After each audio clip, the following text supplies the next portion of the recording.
तो अब थोड़ा थोड़ा करके काइगर की परफॉर्मेंस के बारे में बात करने जा रहे हैं इस व्लॉग में।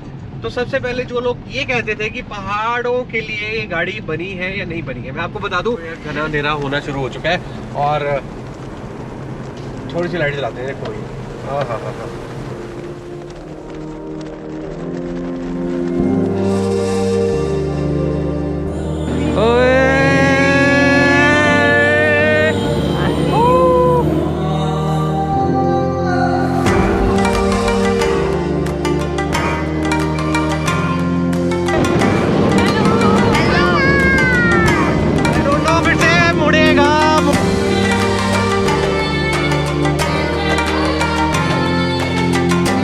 तो ये फाइनली राइड कंप्लीट हो चुकी है और हम कितने बजे जाएंगे?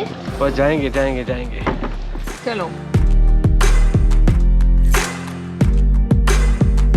Bye bye bye. तो नहीं भाई नहीं, अभी तो कंटिन्यू है। अभी साथ ही एक एडवेंचर क्लब है, वो भी दिखा रहा हूँ भैया आपको। और अब वापसी हो रही है। वापसी में रास्ते में 2-3 जगह रुकेंगे, लेट्स सी। तो मोरनी में बेसिकली ये सेकंड लोकेशन आ गई है। फटाफट आओ और दोपहर के बाद फिर यहाँ पर आ जाओ। आइए अंदर जाते हैं, देखते हैं क्या क्या सीन है। तो यहाँ पर भैया आपको मिल जाएगा भूत बंगला, tree bridge, rope climbing, capital area, पता नहीं क्या क्या चीज़ें, और river cross. So let's see कि यहाँ पर क्या क्या रहता है। मैं फर्स्ट टाइम जा रहा हूँ बेसिकली, कोविड के बाद जितनी बार आया हूँ। तो ये आई थिंक मेरी लाइट जल रही है।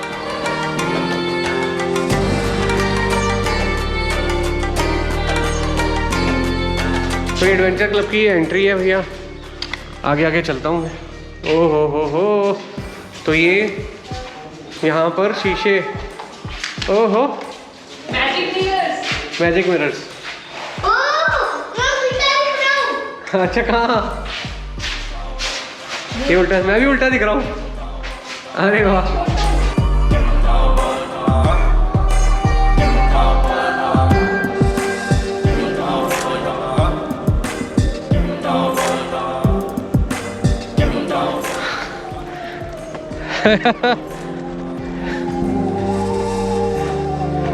आओ। अच्छा ये ट्री हाउस है। ओहो यहाँ फोटो बड़ी अच्छी आएगी।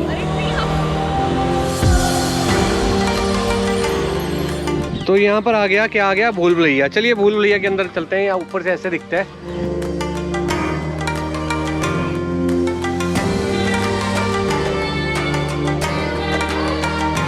तो बच्चों को खूब पसंद आएगा। अगर आपके पास ज़्यादा टाइम हो तो आप यहाँ पर आ सकते हो। मोगली,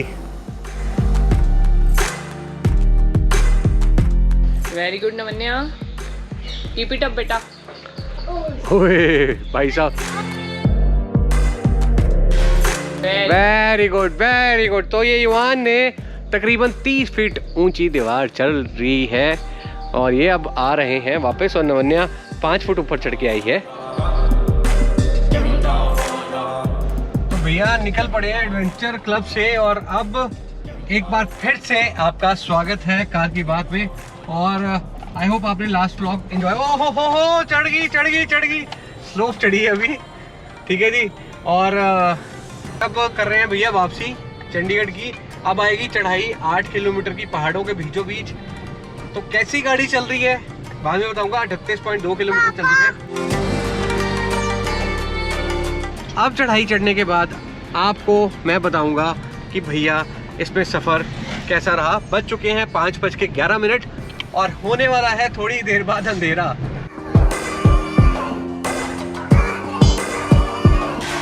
तो ये दूसरे गियर में भैया चढ़ रही है। तो ये देखो भैया, ये चढ़ाई है, जितनी उतराई थी उतनी ही चढ़ाई है। पूरी सीधी चढ़ाई चढ़ रही है। तो पूरा 8 किलोमीटर का स्ट्रेच है। तो सेकंड गियर में मैं चला रहा हूँ। आई थिंक मैं पहले i10 लेके आता था, वो भी सेकंड गियर या थर्ड गियर तो डलेगा नहीं, सेकंड गियर में ही चढ़ाई चढ़ानी पड़ेगी। और ये देखो यार, आप बाहर से देखो,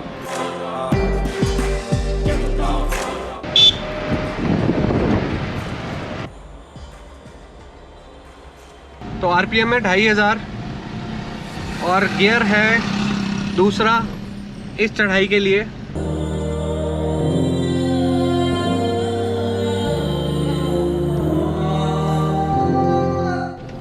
भैया ये चढ़ाई चढ़ रहे हैं, चढ़ाई।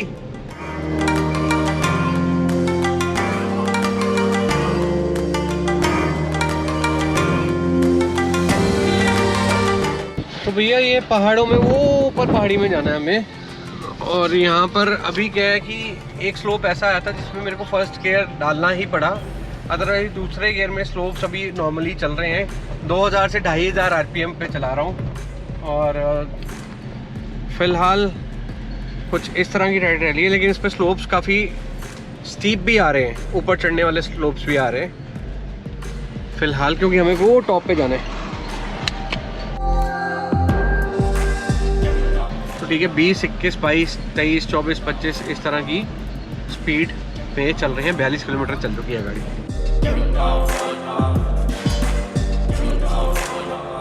तो भैया जो 8 किलोमीटर चढ़ाई थी वो कंप्लीट हो चुकी है, लेकिन अभी भी पहाड़ों के बीचों बीच है। अगर आप देख सकते हैं तो देखिए भैया, पहाड़ों के बीचों बीच है, लेकिन जो असली चढ़ाई थी स्लोप वाली, जैसे हम उतरे थे ना काफ़ी देर, 7-8 किलोमीटर, तो वैसे ही 7-8 किलोमीटर ऊपर चढ़ना था।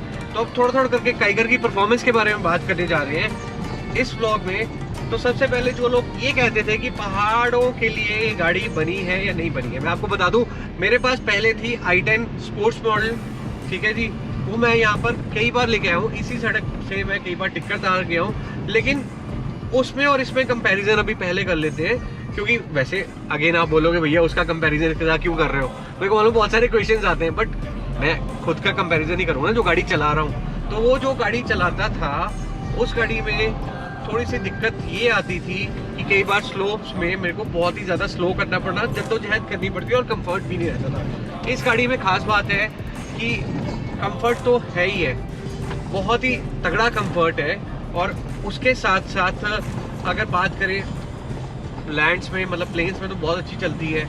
5000 किलोमीटर से ज़्यादा ट्रिप क्या करूँगा, वो करके आ गया। लेकिन ये छोटा सा ट्रिप है मेरे लिए, तो पिद्दू सा ट्रिप है, थोड़े से किलोमीटर का, हो सकता है 100-125 किलोमीटर भी ना हो ये ट्रिप, 100 किलोमीटर के आसपास या उससे नीचे रहेगा, मेरा 80-90 किलोमीटर रहेगा। तो 80-90 किलोमीटर, बट एग्जैक्टली 90 किलोमीटर या 80 किलोमीटर पूरा पहाड़ों में जब चली है गाड़ी, या जितना भी आएगा 70 किलोमीटर आ गया, 70 होगा, लेकिन पूरा पहाड़ों में चलाई है गाड़ी। तो पहाड़ों में गाड़ी चलाने के बाद ये कहूँगा, सबसे पहले जो नॉर्मल पहाड़ आते हैं, मतलब नॉर्मल स्लोप्स होते हैं, तो उनमें भैया गाड़ी ऐसा नहीं लगता कि खींचनी पड़ रही है, कुछ करना। ये देखिए जैसे ये सड़क आ रही है, ये भी पहाड़ी है फिलहाल, तो यहाँ पर गाड़ी को ज़्यादा पावर नहीं देनी पड़ रही। मेरी आरपीएम की बात करें तो आरपीएम 2000 के आसपास रह रही है। थर्ड गियर में मैं कंटिन्यूसली लेके आया हूँ और थर्ड गियर में लेके जा रहा हूँ, तो बड़े नॉर्मल तरीके से इस तरह का जर्नी हो जाती है। अब रही बात जो बिल्कुल सीधी चढ़ाई आती है पहाड़ों में, यानी कि स्लोप्स, बहुत ऊपर जो बहुत ऊपर वाले स्लोप्स आते हैं, तो उसमें ये गाड़ी कैसी चलती है। ये स्लोप आया भैया, देखो बड़े इजीली मैं ये डाल दिया, थर्ड गियर भी डाल दिया, तो थर्ड गियर में भी ये इजीली पिक कर रही है 2500-2000 के आसपास आरपीएम में। यहाँ पर पैराग्लाइडिंग के लिए यहाँ से, तो मैं ये कहना चाहूँगा कि ऑटोमेटिकली कुछ ज़्यादा दिक्कत नहीं हुई मेरे को पहाड़ों में चलाने के लिए। हाँ, अगर स्लोप में सिर्फ 1-2 जगह ऐसा लगा, वो शायद अमूमन मेरे को लगता है और कोई गाड़ी से भी ऐसा लगता है कि अगर आपने न्यूट्रल कर ली और स्लोप ज़्यादा बढ़ा है, तो भैया उस टाइम थोड़ी सी जद्दोजहद करनी पड़ती है, आपको हैंड ब्रेक लगा के रेस देनी पड़ती है, तब जाके वो गाड़ी पुशन आउट होती है। उस टाइम मेरे को गाड़ी में थोड़ी सी पावर कम लगी, अदरवाइज नॉर्मल स्लोप, नॉर्मल पहाड़ और नॉर्मल जर्नी इसकी बहुत ही अच्छी रही। कोई डिफ़िकल्टी नहीं आई ये पहाड़ों में चलाने में। जैसा मैं i10 चलाता था उससे ज़्यादा कंफर्ट था। और भैया मैं बाकी गाड़ियाँ भी देख रहा था, यहाँ पर 1-2 कौन सी गाड़ियाँ आई थी, बड़ी गाड़ियाँ आई थी, मैं नाम नहीं लेना चाहूँगा कंपनियों का, लेकिन उन गाड़ियों को मैंने ओवरटेक किया है। ओवरटेक करने का मतलब वो भी मैंने बड़े नॉर्मल तरीके से चलाता हूँ, ये नहीं मैं फास्ट चला रहा हूँ, आप देख रहे हो मैं कैसे स्पीड में चला रहा हूँ, तो नॉर्मल तरीके से भैया वो गाड़ियाँ बड़ी इजीली ओवरटेक होगी, वो भी पहाड़ों के बीच में। और कंफर्ट है। अगर जो लोग पहाड़ों में लेने की बना रहे हैं, मूड बना रहे हैं, वो लोग सोच रहे हैं कि नॉन टर्बो शायद ना चले, तो मेरे को यही कहना चाहूँगा कि नॉन टर्बो में ऐसा कोई दिक्कत नहीं आई फिलहाल पहाड़ों में चलाने की, क्योंकि नॉन टर्बो ईजिली कंफर्ट तरीके से चल गई पहाड़ों में मेरे से। और अगर मेरे से चल गई, क्योंकि मैं इतना फास्ट ड्राइवर नहीं हूँ, मैं बड़ा नॉर्मल ड्राइवर हूँ भैया, 60 की स्पीड होगी तो 60 से 65 भी नहीं करूँगा, 90 की स्पीड है तो 90 ही रखूँगा।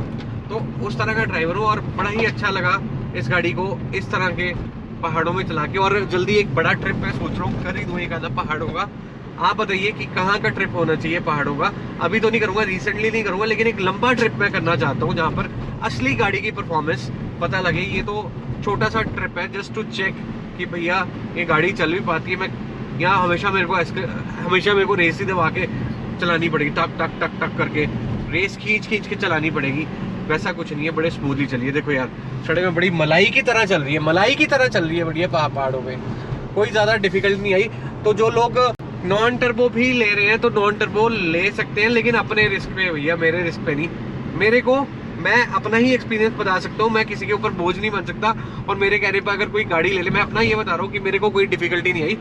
आप मेरी ये वीडियो बनाने का यही मोटिव है कि आप देखने के बाद आप डिसाइड कर सकें कि हाँ भैया हम ये गाड़ी ले सकते हैं नहीं ले सकते। मेरे को कोई प्रॉब्लम नहीं आई पहाड़ों में चलाने की, क्योंकि इस बजट में ये गाड़ी इतने फीचर की यही मिल सकती थी तो यही ली है। तो अभी तक मेरे को इस गाड़ी में एज सच कोई और प्रॉब्लम नहीं आई। वही कहना चाहूँगा, टेल लाइट की अभी भी चल रही है, ठीक है। छोटी मोटी प्रॉब्लम्स आ रही हैं गाड़ी में, वो इग्नोरेबल है, वो हमें पैसा लगाना पड़ेगा, वो कोई भी गाड़ी में लगाना पड़ सकता है। वो देखो यार घना अंधेरा होना शुरू हो चुका है और थोड़ी सी लाइट जलाते हैं। देखो ये हाँ। तो चलिए फिर अगला एवरेज टेस्ट करते हैं। एवरेज बेसिकली बात करें 51 किलोमीटर चल चुकी है गाड़ी। और चंडीगढ़ जाके बात करते हैं। मेरा शक्ल भी नहीं आ रही, चंडीगढ़ जाके थोड़ी शक्ल दिखाऊंगा और रास्ते में कुछ मिला तो वो दिखाऊंगा।